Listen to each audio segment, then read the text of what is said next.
So, to the final instalment of this little series that we've been looking at from Galatians Chapter 4 on the subject of our adoption.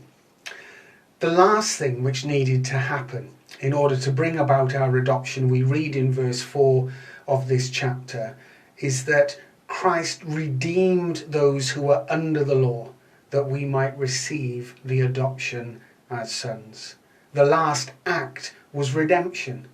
We've seen all the preparations that were leading up to that, how God sent the Son into the world for us, how Christ became a human being that he might be a true substitute, how that he was born under the law in order that he might not just be a true substitute, but demonstrate that he was the perfect substitute. But all that was preparation, building up to this act where Christ would die on the cross for us and redeem us. The idea of redemption is to pay a price in order to secure possession of something that once belonged to you. And as human beings, we once belonged to God. That's how he created us. But sin snatched us away from God, and now he's had to pay a price in order that we might belong to him again. And there are essentially three aspects to redemption. The first aspect is rescue. And we read about that actually in Galatians Chapter 3, where it says, Christ redeemed us from the curse of the law, having become a curse for us. For it is written, cursed is anyone who hangs on a tree. And so through Christ's death, he rescued us from the curse of the law. He rescued us from the judgment of God that rested on us.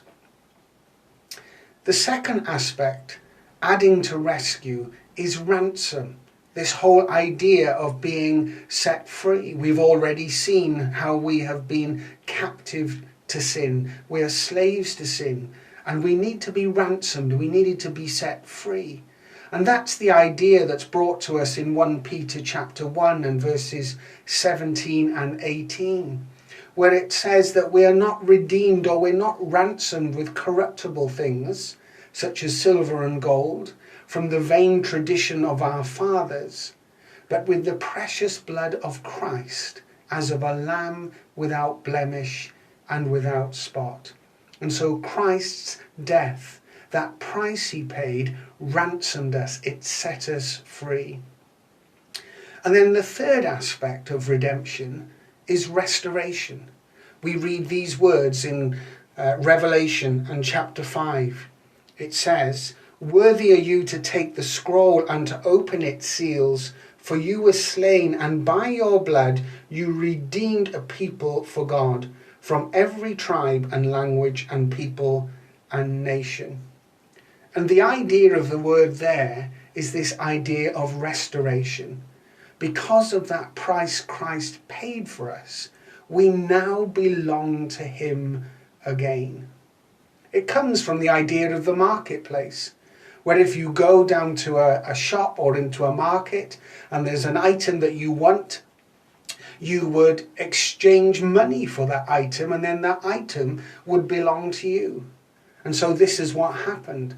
Christ has paid a price so that we might belong to him again. But Christ hasn't purchased us. God did not send his Son into this world to pay a price that when we belong to him again, he can truly teach us how unhappy he is that we rebelled against him, or that he might show us how unhappy he is about our sin. We might think if we belong to him again, he'll really let loose on how unhappy he is about the way that we have treated him in the past. But that is not the case at all. In fact, if we read in 1 Peter chapter 2, there is a verse there that says that we are a special people. Or if you've read it in the authorized version, it says a peculiar people. The idea is not peculiar weird, but peculiar unique.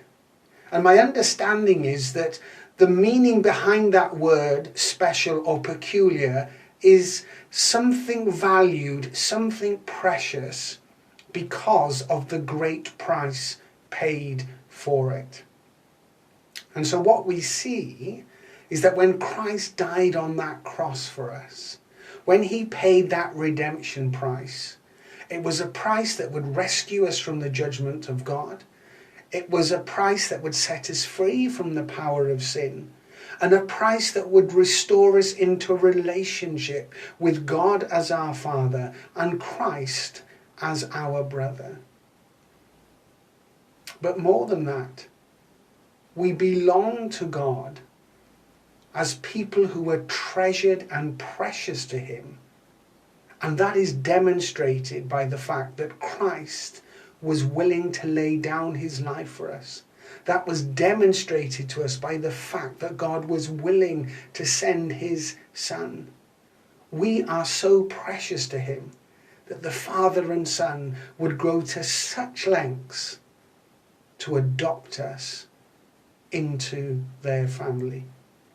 So I trust, as we draw this little series to a close, those thoughts on God's adoption for us, the way that God has adopted us into his family, the fact that he wanted to, the privileges and rights which have come with that, and also as we've considered the preparation and lengths that they went to, Father and Son, to bring about that adoption, that it might be of an encouragement to us to know that we are valued by God, that we are his children, and we are adopted into his family forever. God bless.